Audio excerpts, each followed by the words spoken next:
So here we have Dylan. We are working on Dylan's kennel and weight commands today. There were some other dogs in the room, but I still wanted to record because Dylan was being very attentive and focused on his commands. So I continued to record even though there were other dogs trying to go in the kennel with him or trying to do some training as well. So I'm going to explain a little bit what I'm doing through this voiceover.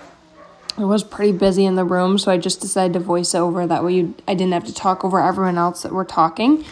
So basically what I am doing for his kennel and weight commands is I take a treat, toss it in the kennel, telling him kennel. Once he goes in there to chase that treat, I tell him, yes, good boy. Shut the door behind him, wait for him to finish chewing that treat. Normally he just sits down and waits for me patiently, and then I'm going to slowly open that door telling him wait. So here, I wait for him to finish chewing. I'm going to tell him, wait. Slowly open that door. When I'm ready, I'm going to give him the release word, okay, in that higher pitched tone. That means he's getting released from the kennel in the wait command. So the wait is multi-use purpose. So it doesn't have to be used for just the kennel.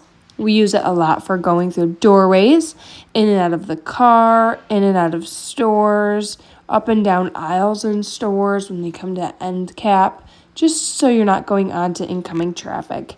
So the kennel command, I toss that treat in. This time I didn't toss the treat in. I just told him to kennel with my pointer finger and waited for him to go in on his own and then give him that reward, telling him wait again and then okay in that higher pitched tone. So I like to give the commands in a firmer tone, and then the release word is always okay in that higher pitched tone.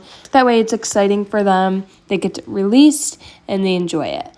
The wait command is similar to a stay, but it's not the same as, because the stays, it's either a sit stay or a down stay, whereas the wait command, it can be used for anything. You can just tell them to wait wherever they are, and they are to wait until you give them the released word. You always want to make sure you kind of have a hold of them or are paying attention during the wait command, whereas the stay command, you can walk away to wherever you want, but the wait command is kind of a shorter version of the stay in a sense. So for the kennel command, you don't always have to use treats. You can use toys, praise, just some rub-ins, and positive marker words. Honestly, Dylan loves these things. So he is very praise-driven and food-motivated. Here he just wanted some belly rubs, and I was trying to coax him right in there. And then eventually he decided that he would like to go in there. It did take a little while, but he did go in there eventually. And when he does do that, I just want to make sure I praise him up a lot, because I want him to know that it is okay. And he does get breaks, and sometimes he doesn't always have to follow through, but I do want to make sure he does.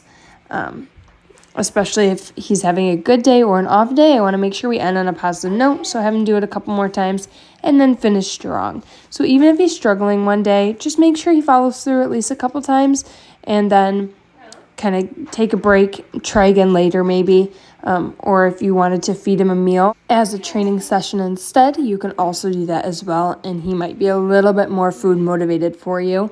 But Dylan is a very, very chill boy. He kind of just wants to take a nap and get some belly rubs most of the time, or go for a walk rather than do his commands over and over and over again.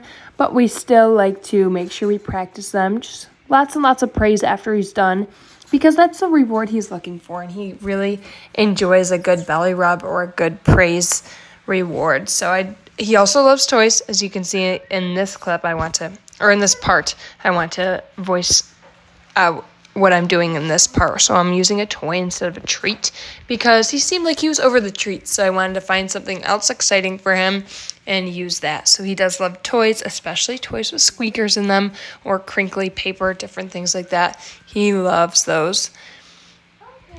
So here I'm just giving him the release word, making sure he enjoys this, giving him some praise. I always want to make sure I give him lots and lots of praise, because that's what Dylan likes the most. And yes, I am introducing the new name Dylan. I do like it, and it suits him very well. Basically, I pretty much am just calling him Dylan and praising him a lot when I give him the words. Here I'm moving the phone over a little bit so you can see what I'm doing. Here I'm just trying to get him to do a sit, but he kept plopping into that down. So I wanted to make sure I get at least one sit in there. So kind of coaxing him up, trying to get him to come into that sit. He was kind of being a goofy boy. I just wanted to roll over. He was really asking for some belly rubs. Here he got up and then he sat just like that. And I wanted to make sure I praise him up for that.